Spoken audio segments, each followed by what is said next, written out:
Hi guys, my name is Moshmallow and welcome to a game called Bloom.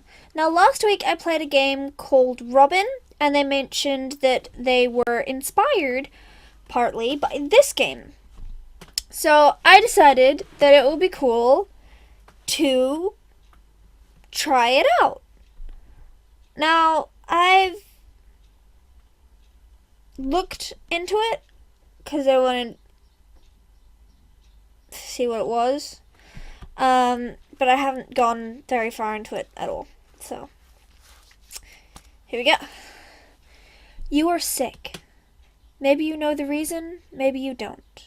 Maybe you've been labeled with something that really means we don't know what's wrong with you. Either way, you're sick. Your friends don't talk to you as much as they used to, and suddenly you're out of work, while it feels as if gravity has increased for you alone as the rest of the world remains the same. You've become that person in those photos who's frozen in time. The world around you a rushing blur. You feel like that rose, the one from Beauty and the Beast, trapped and dropping petals as the days go by. How long can you go on like this, you wonder? As you leave the doctor's office, they give you a bag. Looking in the bag, you find a bundle of spoons. As you rifle through them, the number of spoons constantly changes, fluctuating like the darkness at the edge of your vision. Don't run out of spoons, your doctor says. But how do I know how many I really have? You ask. You don't. And then you get to click on the blue text. So this is Bloom by Saf Davidson. You awaken, but you're not awake, really. Tendrils of sleep's murky darkness swirl around your head, pulling you down. And then I can either click on it or continue, and you can go back. So I'm going to click on it. Sleep is a curse, sleep is a blessing. Some nights it welcomes you into its warm embrace, a soft bed of rose petals. Some nights the thorny vines toss and turn you as desperately you cling to that one thread of exhaustion, hoping it will take you away from this aching world. You never know how much you'll sleep, or how much you'll sleep. Some days you awaken able to run miles. The next day you might find the same, and it feels like recovery. The next week you lounge around reading all day, and the next day you're racked with pain and fatigue. Hope wilts in your chest. You need sleep, but once you're there, it's hard to escape. God, you don't want to fall into those sickly, sticky, fatigued dreams. Eventually, you have to wake up, but please no. You want to sleep more. Now, I feel like if I go you want to sleep more, that's gonna give me an ending that I don't want. So I'm gonna go back.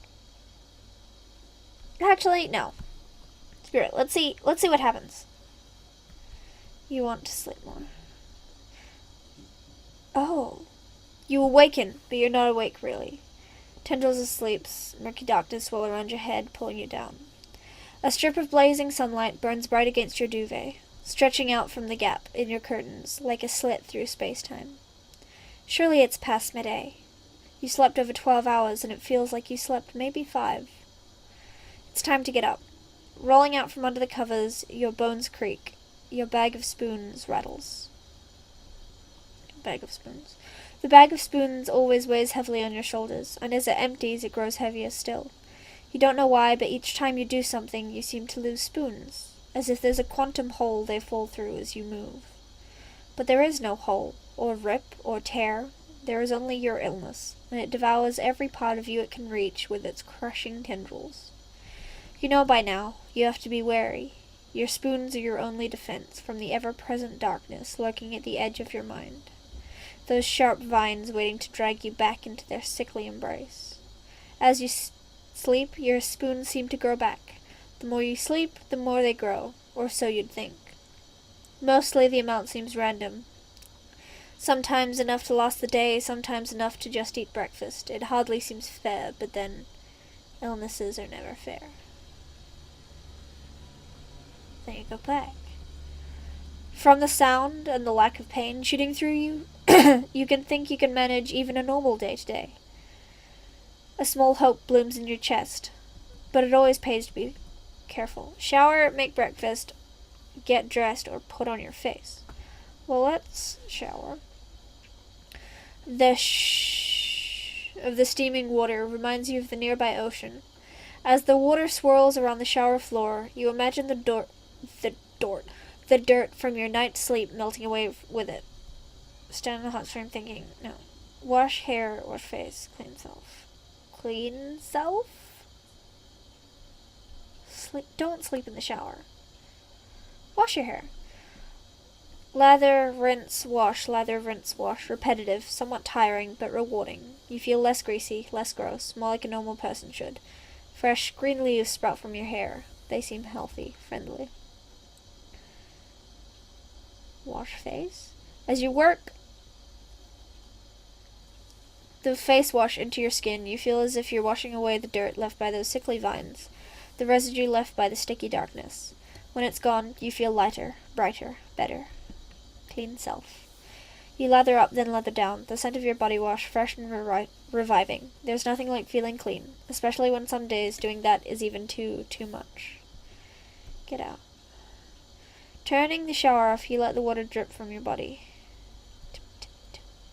Tapping your foot against the wooden table leg, you try to ignore the sense of foreboding hanging heavy in your gut. Tip, tip, tip. Young vines started growing a few months ago, slowly and quietly until one day your room had become a forest.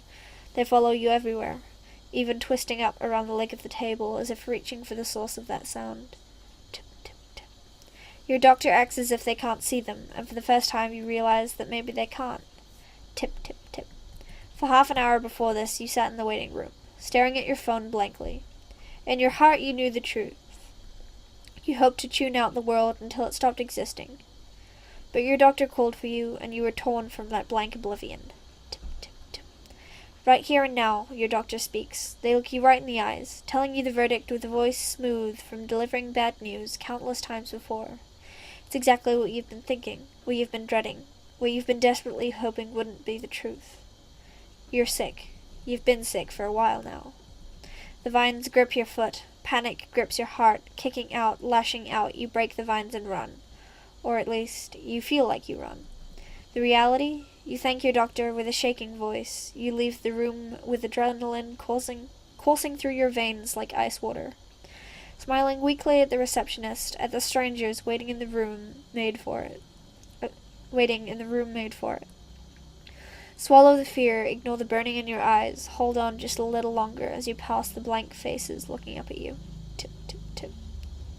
You slam the toilet door closed, fall to your knees, press your face against the cold floor, gasp as if you haven't breathed in months. Excuse me!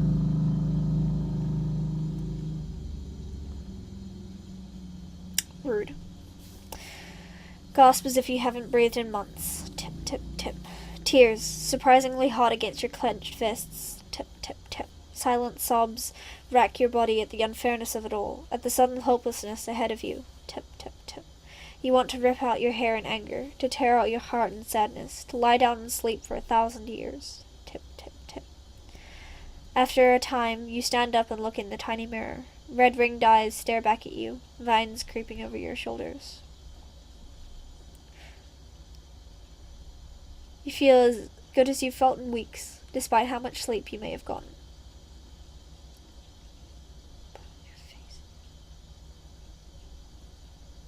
You open your closet and survey your clothes. Some are nice, some are very nice, some are simply okay. Sometimes all you need is okay. Today, you feel like you can handle something nice. You feel like a normal person, though the rattle of your spoons is less than you'd like. Still, it feels good to get out of your pajamas and into something pretty normal. Maybe something you'd even leave the house in. Have breakfast.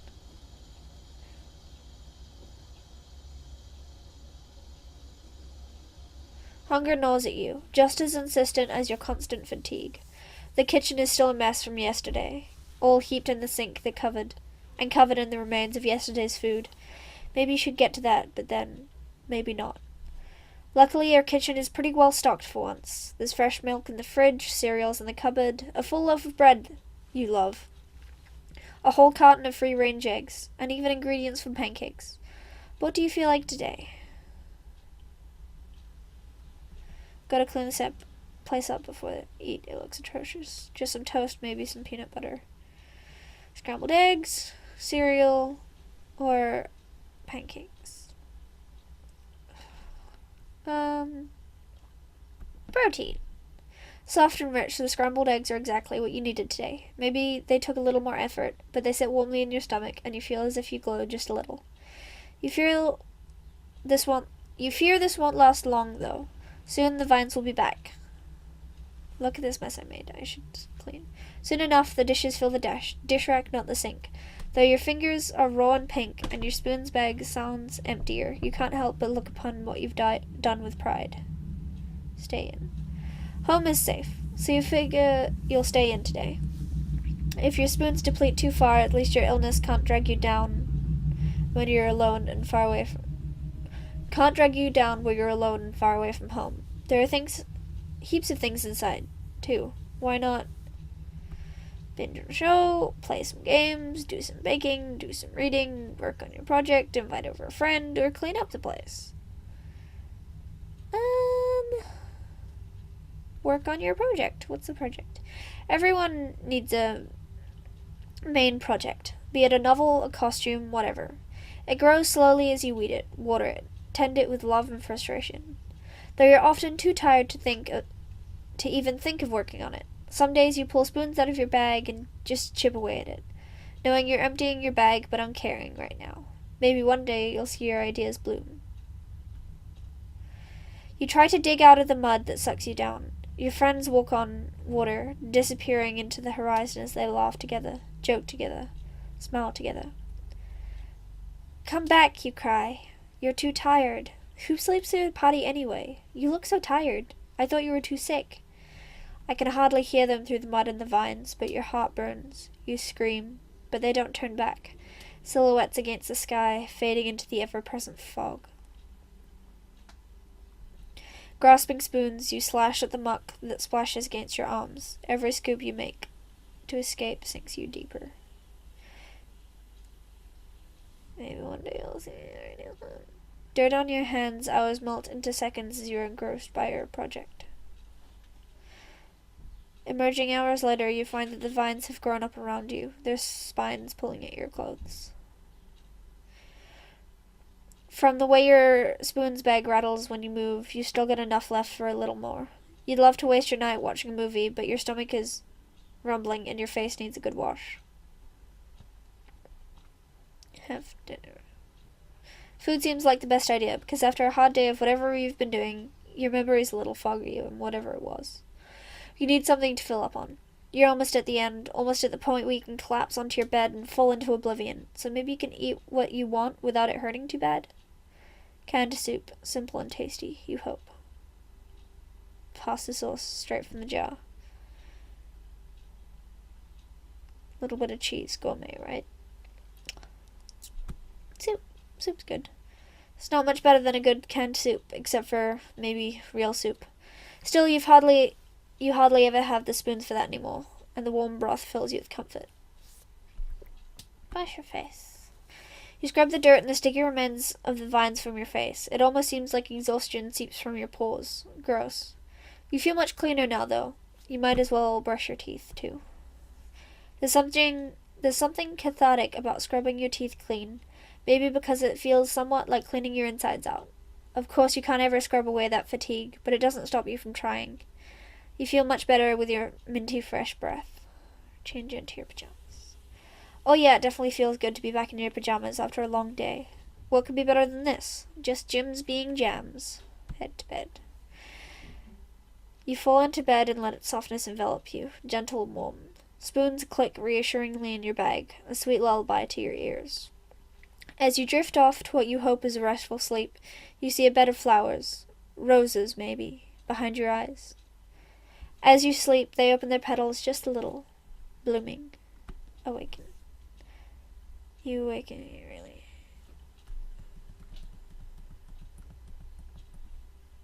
Okay, so the purple ones are what we've already done.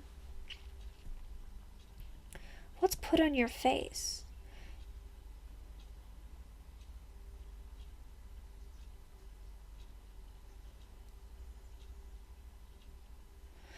You think maybe if you can hide the exhaustion written on your face so there's dark shadows looming under your eyes, that you'll quash that bone-deep exhaustion within. Friends see you sometimes when you're plain-faced and half-dead, and they say, "You look so tired, why don't you sleep more?" "But I sleep so much," you reply. "Sleep more."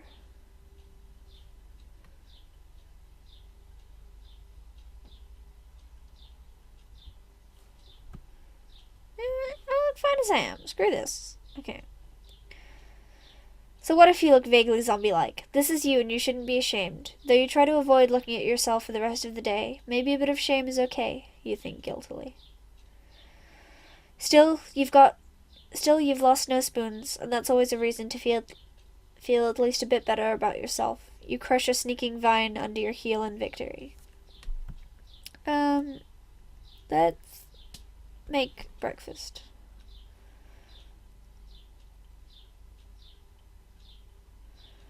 How about some toast?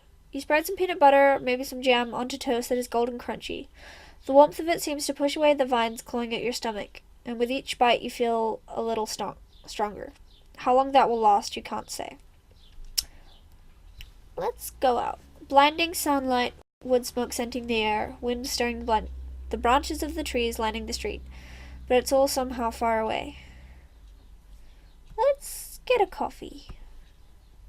There's a little cafe that faces the beach with flowers hanging in baskets out front. A golden dog lounges next to a bowl of water, tongue lolling. You fear that crouching down to let the pup sniff your hand will leave you without the strength to get back up again, so you pass the dog by. Something about the smell of a cafe feels like home. Maybe it's the warmth of it that gives you the comforted feeling. If only you could stay here forever. There was a period of self-denial, when you thought that maybe you were just faking it. You found a job as a barista and you loved it. The velvety milk, the rich creamer, and you in control. But suddenly you couldn't do anything else. Your life was your job, only 12 hours a week, and anything outside of it was all thick vines and an unmade bed. Eventually your coworkers noticed. Even concealer couldn't save you from the comments. "Are you sick? Have you had enough sleep? You look exhausted." "It's nothing," you'd say. "Just a late night." You'd go home and sleep for hours. There's little... Okay, yeah. Go home or go for a walk to the park. Let's go to the park. Near the beach is a park with a playground built like a pirate ship. On a good day, on a day without school, it's dominated by children and their bright voices. Today it's just you, wandering among the vines, alone. Head home. From the way your spoon's bag rattled when you move, you've still got enough left for a little more. You'd love to waste your night watching a movie, but your stomach is still rumbling and your face needs a good wash. Let's have dinner. Let's have pasta. I love pasta. It's a pasta party tonight, though you're the only person invited. There's something reassuring about pasta. Maybe it's the carbs, or the cheese. It takes a little more effort to cook and clean, but pasta is always worth it. Wash your face. You scrub the dirt and the sticky remains of the vines from your face. It almost seems like exhaustion's just... Already done that. Okay, but let's brush your teeth. Ba-da-ba, you feel much better with your minty, fresh breath. Head to bed. Cereal. You have to look after yourself some days, and that means taking it easy. Cereal is just as good right out of the box, and you're sure science would back that fact up. It may not be much, but at least you've got something in you to stave off the exhaustion. Better than nothing, right? Let's have a shower. Let's wash the hair. Wash the face. Clean self. Cat. Let's stay in again. And let's invite over a friend. You pick up your phone to message someone, then realize there's no point. You throw your phone back onto your bed and leave it there, silent and lonely. Nobody's free to see you. Nobody's ever free to see you anymore. You're always too tired to do anything. Guess you've got to go today alone, but that's nothing you really... The dark tendrils of your exhaustion make company enough. and another person would just steal your spoons while you're not watching them. Everyone's a thief to you, whether they mean it or not. And I have got all the time in the world to... let's do some baking. There's something about creating a new thing from scratch.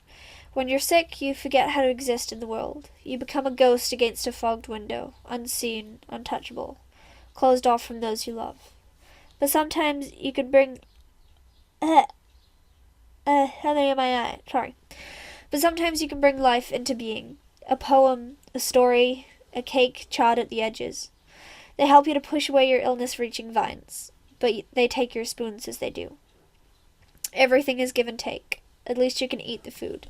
Bread, a cake, or muffins. Let's make muffins. Quick and easy. The best kind of baking when you've got your spoons clanging about in your bag. Placing the muffins on the cooling rack, you watch the steam rise for them. Twisting, twisting. Could do some more baking. What will we make now? Let's make a cake. Oh wait, no. I didn't read it. Sure, you already made something, but why not make more? Your mouth waters at the thought of it, and the scent of baking already permeating the kitchen isn't helping.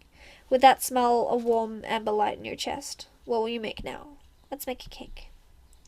There's always a reason for cake. No party, no problem. You can eat this whole thing yourself. Too bad you're too tired to decorate. Once more you underestimated your spoons, and now you're out of energy. As you crawl towards bed, your bag hangs empty, heavy at your side. Tears well up inside you, but you don't have the energy to shed them. They would only feed the vines.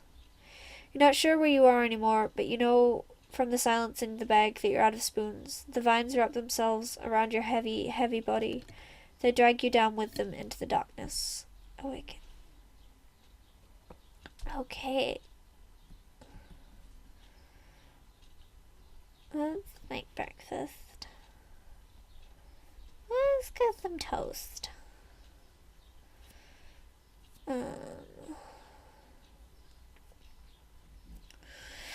Let's go out. Blinding sunlight, wood smoke scenting the air, wind stirring the branches of the trees lining the street, but it's all somehow far away. Your whole life is spent trapped in a bubble, like the dying rose behind the glass. It's sometimes obvious, sometimes vague, always there. Beyond, warm light, sun shimmering through the grass blades, clear sky, wind kissing your bare shoulders with cold lips. Within, dirt in your ears, waves lapping in the distance, vision without glasses, a summer breeze tickling the leaves outside when you're in a stuffy classroom, half asleep. Reach out, push against, concentrate sharper, but will never burst. Let's go for a walk. You go for a walk down to the bay. There is salt in the wind, and the taste of rain. Beneath your feet, the sand is damp, cool, rough. Waves snip at your toes. You think you see a fish. You once went to an aquarium with a friend. Back before they stopped asking you along to things. Brimming with energy, they led you into the dimness. You grasped at the overflow, grinning as they grinned. At first the fish glittered, but that didn't last. They fluttered from the tanks, stealing away your spoons as you walked between suspended oceans. A flash of silver, shimmering, gone. You leant against the glass wall, smooth and cool against your cheek. A shark, mottled with the same shadows looming at the edge of your vision, loops around and around. You realize that's you, every day, looping around, awakening to empty days, then sleep, awaken, sleep, awaken, sleep, over and over, around and around.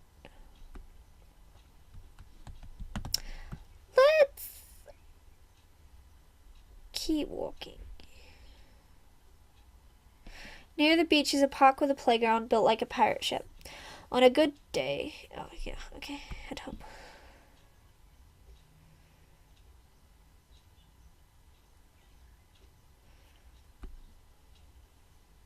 Let's have dinner.